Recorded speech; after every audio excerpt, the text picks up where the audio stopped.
The Bogosity podcast, early and ad-free. Become a subscriber at Patreon, Subscribestar, or Discord. Use the links at donate.bogosity.tv. Welcome to the Bogosity podcast for the week of November 2nd, 2025. The podcast that made Gilligan dress as a girl.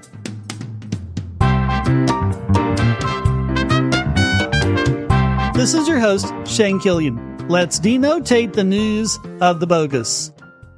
If you're on any social media at all, you can't have escaped the controversy of SNAP benefits ceasing due to the government shutdown. Of course, congressmen and senators are still getting full pay and benefits.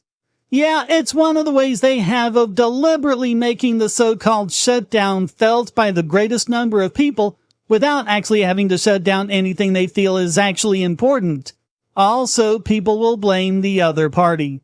SNAP is the Supplemental Nutrition Assistance Program, the food stamps used by 42 million Americans who, on average, get about $187 a month.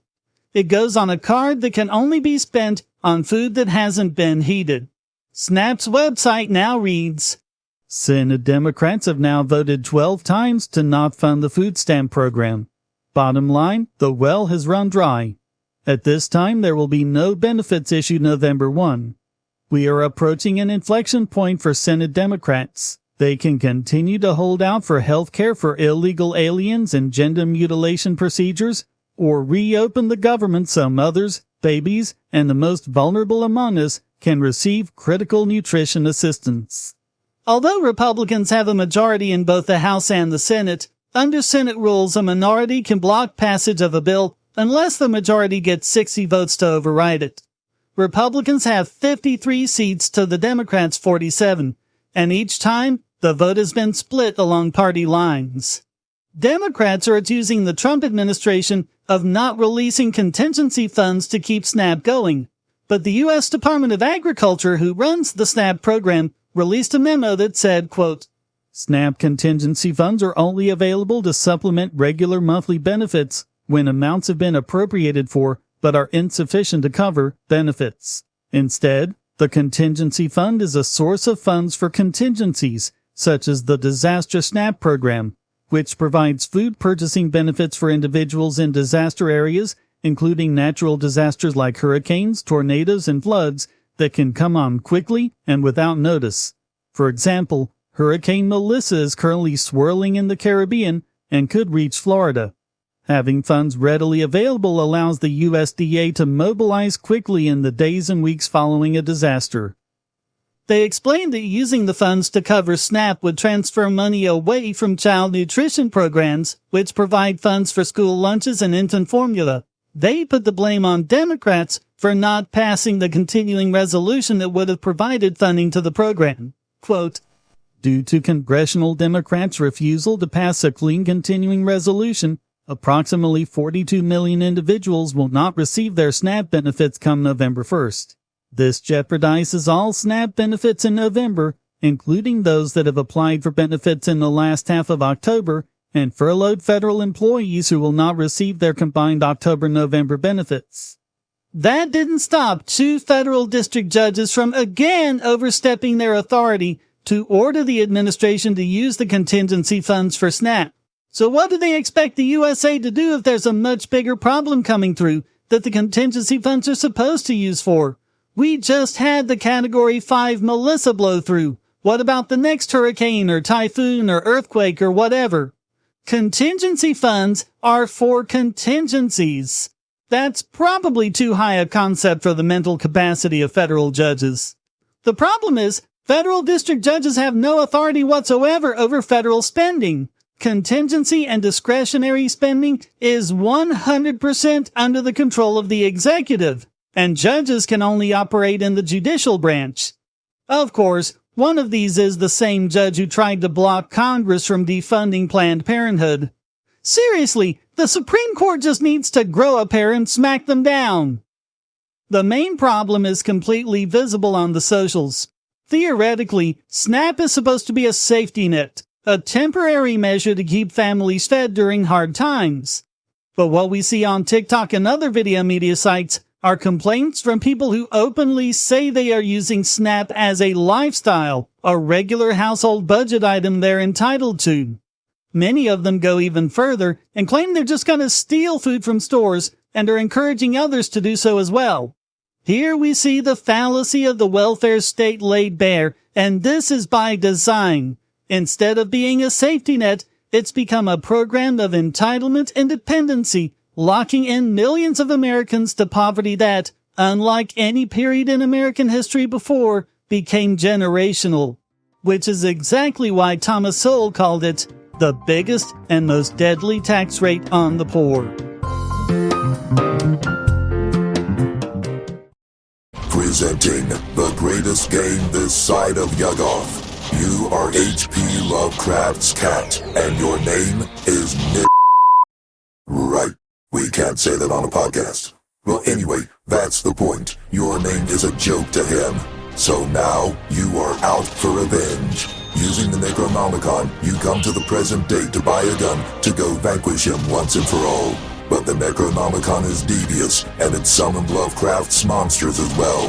Now, in a crumbling world, you must fight for the revenge you seek. Fight monsters, gain allies, buy guns and armor for yourself and your team. Defeat the bosses of each level. Then get your revenge against Lovecraft himself. Play Lovecraft's cat. The link is at cat.bogosity.tv. Yeah, we're doing cat.bogosity.tv, not that other one. What, you want me to get kicked off the internet or something?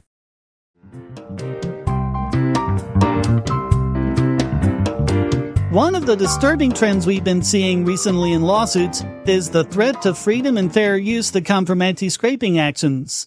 For decades, courts have recognized that scraping of public data on the internet is legal, but in particular with the AI lawsuits, it seems the big content cartels are making another go at stopping web crawlers, search engines, archives, and other public data repositories. Now, Reddit has sued Perplexity AI for scraping its public data, yet another in a series of cases where companies have been trying to wall off the open internet. What's unique and disturbing about this is its novel twisting of copyright law that could completely break how the web operates. The complaint isn't that they're scraping Reddit, it's that they're scraping Google's scraping of Reddit, and in so doing, violating the anti-circumvention clause of the DMCA. Google isn't a party to the lawsuit, and Reddit is making no claim against them. Reddit said in their complaint, "These tools are aimed at bypassing two levels of security. First, evading Reddit's own anti-scraping measures, and second, circumventing Google's controls and scraping Reddit content directly from Google's search engine results. In a very real sense, these defendants are similar to would-be bank robbers who, knowing they cannot get into the bank vault, break into the armored truck carrying the cash instead." Yes, that's every bit as batshit crazy as it sounds. And of course, they filed it in the Southern District of New York. The start of it is that Reddit signed a $60 million scraping deal with Google. That's sketchy enough to begin with, since Reddit doesn't own the copyright on forum posts. The users who posted it do. Add to that, the deal includes a guarantee that Reddit will get at least a certain amount of traffic from Google search results. They've been using that agreement to ask money from other AI providers, while at the same time insisting on more money and traffic from Google. The next issue is, Perplexity didn't scrape anything for AI. It's an AI that operates as an intelligent search engine, but its LLMs are based on open source LLMs, including Llama and Mistral. It was actually the first to combine a traditional search engine with an LLM to provide both answers to queries and links to the sources, something most other search engines now have as well. The only scraping they've ever done is the traditional old-fashioned way search engines have always done. So basically, when an answer to a user query comes from and links to a Reddit post, Reddit wants to be paid for it. And although this is exactly how the open internet has always worked and is supposed to work, Reddit is turning that into something nefarious. Quote, They do so by masking their identities, hiding their locations, and disguising their web scrapers as regular people, among other techniques, to circumvent or bypass the security restrictions meant to stop them. For example, during a 2-week span in July 2025, defendants SERPAPI, Oxy Labs, and AWM Proxy circumvented Google's technological control measures and automatically accessed, without authorization, almost 3 billion search engine results pages containing Reddit text, URLs, images, and videos. That isn't in any way a circumvention! Yes, this is their old favorite, Section 1201 of the DMCA, which they try to make everything fit because there's no fair use defense for it. And advocates of the open internet have been talking for decades about how it's commonly abused, how it threatens innovation, and how it should be completely and utterly abolished. They want Section 1201 to say that anything you do to access a copyrighted work is automatically a copyright infringement, even if the use of the copyrighted content isn't infringing at all. All they have to do is show that it violates a technological control measure of some kind, which, as I recently covered regarding the RIAA cases against Suno and Udio, could be something as simple as hitting the F12 key and manually copying a link. In the past, Section 1201 has been used to stop Linux DVD players, cheaper inkjet cartridges, even cheaper garage door openers. In this case, they wanted to be getting scraped data from a search engine instead of from the site directly. And they're doing it by claiming that it's Google's TCM that they're bypassing, even though Google isn't even a party. Add to that the fact that they're making this claim over content that they hold no copyright over whatsoever, and you have what is quite possibly the most insane DMCA case since its inception. And in an unbelievable act of chutzpah, they even brag in the filing itself that they're champions of the open internet. Quote, "Because Reddit has always believed in the open internet, it takes its role as a steward of its users' communities, discussions, and authentic human discourse seriously. Through this action, Reddit seeks to end defendant circumvention of security measures protecting Reddit data, blatant misuse of Reddit content, and disrespect for its users' rights, all of which harm Reddit and its hundreds of thousands of authentic human communities." They also filed, "Reddit believes in an open internet, but it does not believe that third parties have a right to misuse public content just because it's public." Well, then you don't believe in the open internet, do ya? No, this is extortion, plain and simple. And if it succeeds, no website anywhere will be safe.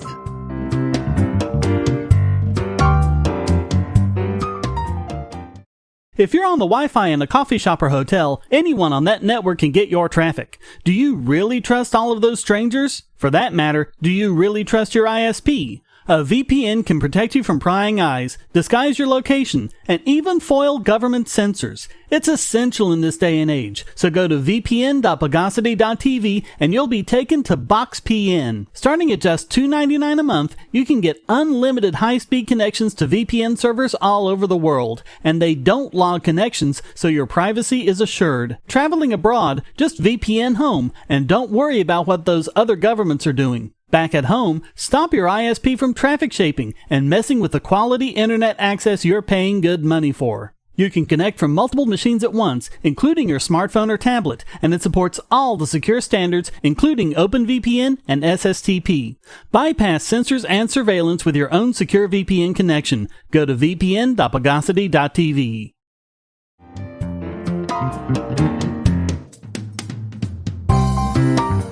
It's pretty much an unspoken but agreed upon rule. If you want a civilization, you need energy. And the more efficient energy you have, the better. Unfortunately, as we've covered in the past on this podcast, the lobbying behind renewables and the anti-nuclear propaganda have really held us back. We're just not making anywhere near the clean, safe, affordable power we could be making.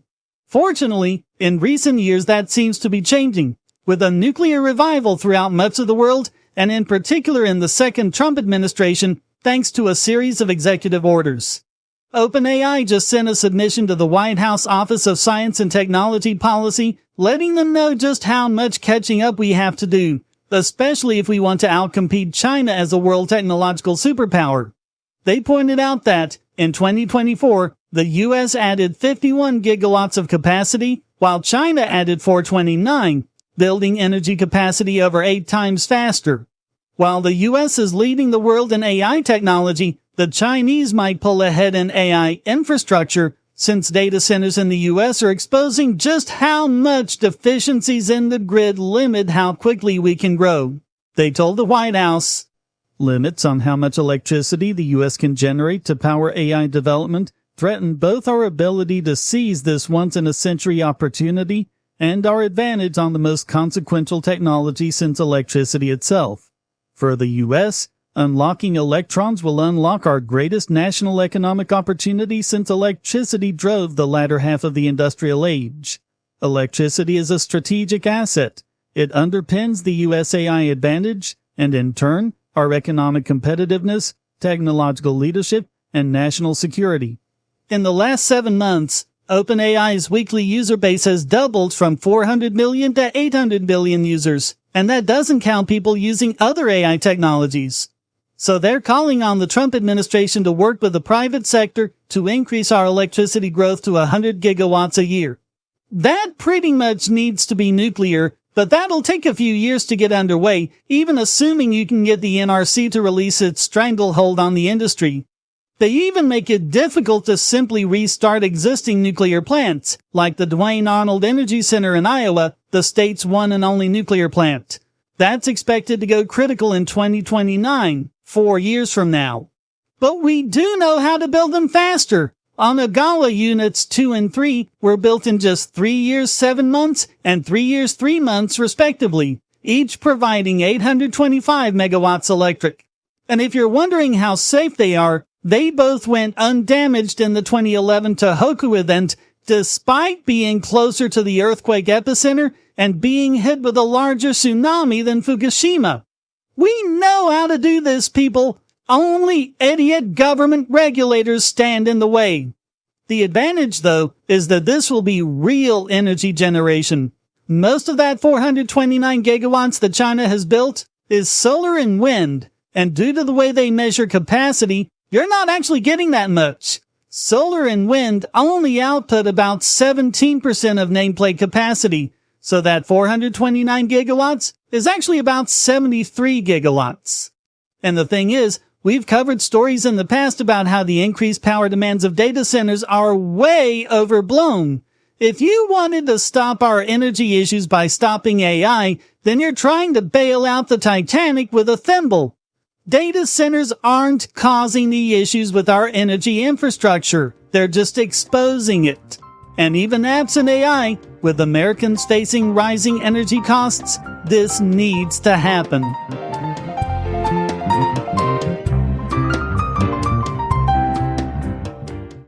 I want to tell you about the eyeglasses I've been wearing for years. As people can see on my videos, I have a very strong prescription, which makes glasses more expensive, especially when I need computer glasses, reading glasses, prescription sunglasses, and most expensively, progressive lenses for general everyday wear. To save money while still getting quality glasses, I get them from Firmoo. In fact, I just got a pair of progressives with high-index aspherical lenses and a nice pair of frames my wife loves for just over $100. It would have been $500 to get them through my eye doctor. Not only do they look good, the glasses are durable. I've worn many pairs for several years without problems. All orders come with a 30-day return policy, a 3-month warranty, and one-on-one customer service.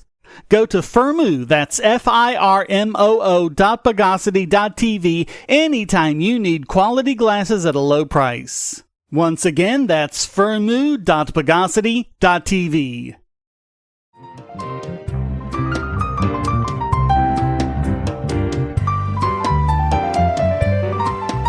And now it's time to pre-activate this week's biggest Bogon emitter. The DMCA was absolutely the best law ever passed for copyright trolls, and if you think that's an accident, I got news for you, sunshine. It's the idea. The more the big content cartels can make life difficult for startups and competitors, the happier they are. AI has merely provided fantastic new opportunities for it.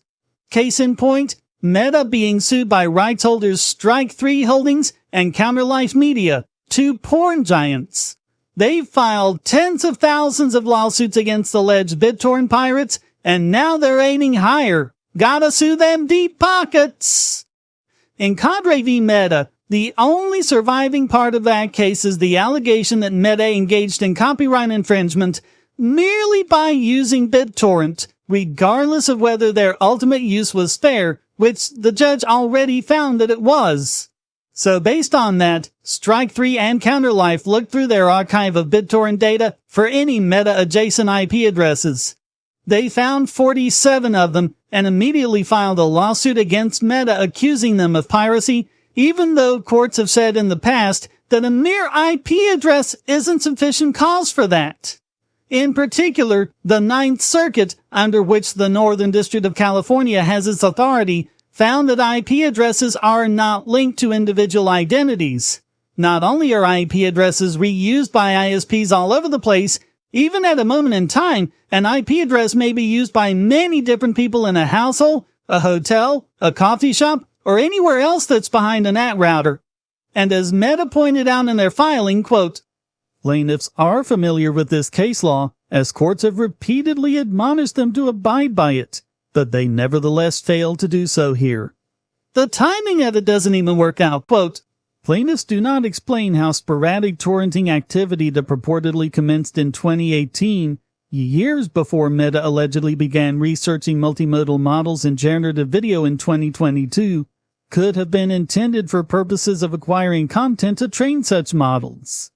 Another set of copyright trolls accusing someone of being a time traveler. Moreover, there was no reason to believe that this was anything corporate at all. Quote, further, the small number of downloads, roughly 22 per year on average across dozens of Meta IP addresses, is plainly indicative of private personal use, not a concerted effort to collect the massive datasets plaintiffs allege are necessary for effective AI training. In other words, you just have a handful of randos downloading porn, and you don't even know who they are. Even if you could prove the IP addresses were used by Meta at the time, this infringement could have been done by anyone on their campus, including employees or even visitors. Quote, and there is yet another conundrum plaintiffs fail to address. Why would Meta seek to conceal certain alleged downloads of plaintiffs' and third-party content, but use easily traceable Meta corporate IP addresses? The obvious answer is that it would not do so. Plaintiff's entire AI training theory is nonsensical and unsupported. It's not enough to show that those IP addresses were used by Meta.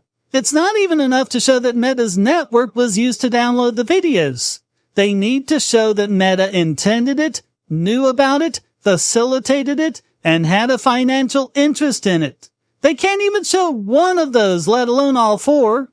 Quote, the complaint fails to state facts sufficient to state a claim against Meta for direct, vicarious, or contributory copyright liability, and these claims fail not only for lack of supporting facts, but also because plaintiffs' theory of liability makes no sense and cannot be reconciled with the facts they do plead. The entire complaint against Meta should be dismissed with prejudice. It isn't that there's a case like this here and there. It's that you can have one copyright troll after another pile onto it and make life difficult for individuals and businesses. Even a lawsuit that gets dismissed can cost the defendant thousands of dollars. Seriously, there should be something similar to an anti-slap law, only for copy bullies. So all of that makes those copyright trolls this week's biggest Bogon emitter.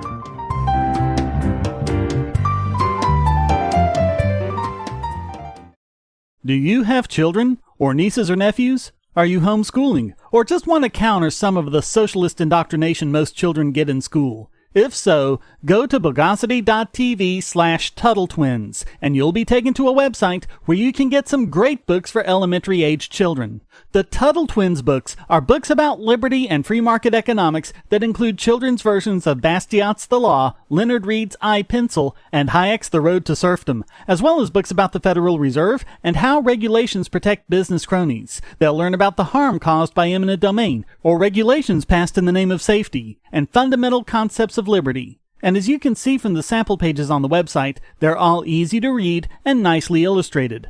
They're just $9.99 a piece, or get a special discount as well as free bonuses when you purchase all 5. You can even buy in bulk to donate to schools and local libraries. So get the Tuttle Twins books at bogosity.tv/Tuttle Twins.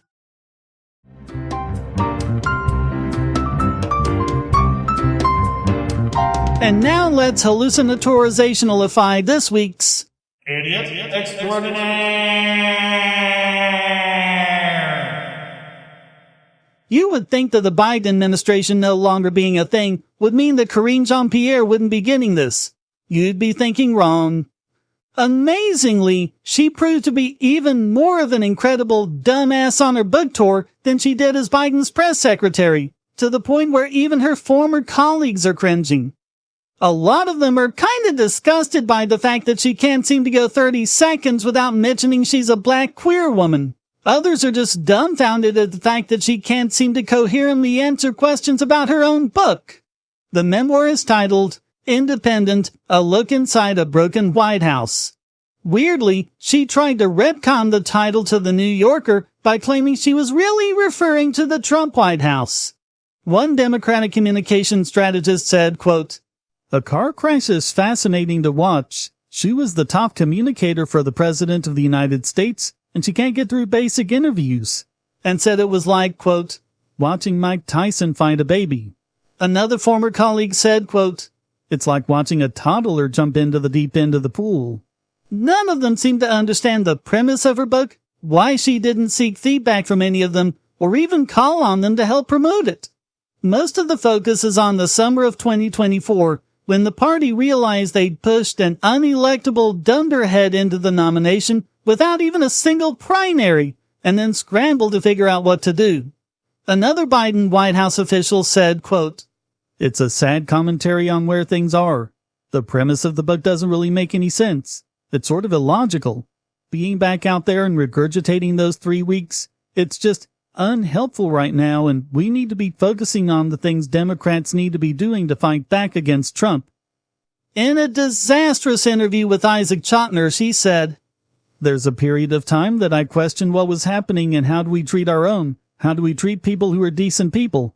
And then you have to think about how I'm thinking about this as a black woman who's part of the LGBTQ plus community, and living in this time where I also don't think Democrats leadership is protecting vulnerable people in the way that it should." The official said, quote, "The interview's use of vernacular, which we now acknowledge doesn't work, very identity-focused. It's bringing us back in time, and we need to be going forward and focused on communications that we know will work in this era." Another said, "Every time she falls back on identity politics instead of answering questions, she reinforces the worst stereotype about Democrats." In a PBS interview, she said, "Joe Biden objectively had a successful presidential. Joe Biden objectively was a good human who cared about the American people. That's what people would say, and yet he was treated as if he was the worst thing ever."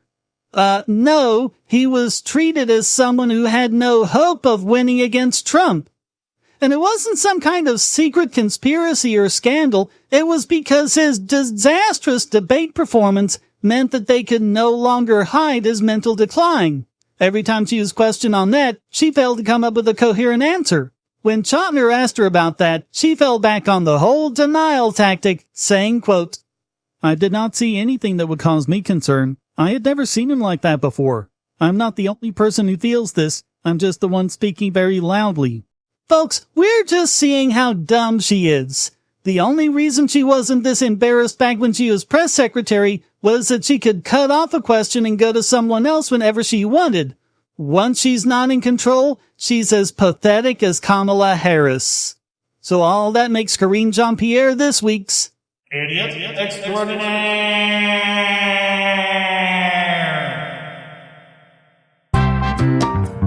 Well, that wraps up this The Candidate Passes edition of the Bogosity podcast. I hope you enjoyed it. If you did, please go to donate.bogosity.tv for several ways to support, and discord.bogosity.tv to join the discussion. Subscribe to the Discord, Patreon, or Subscribe Star, and you can listen early and ad-free. Thank you for listening. Until next time, here's a quote from Oscar Wilde. Man is least himself when he talks in his own person.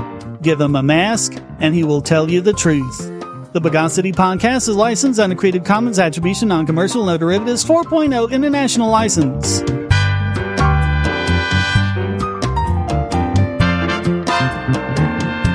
Bogosity.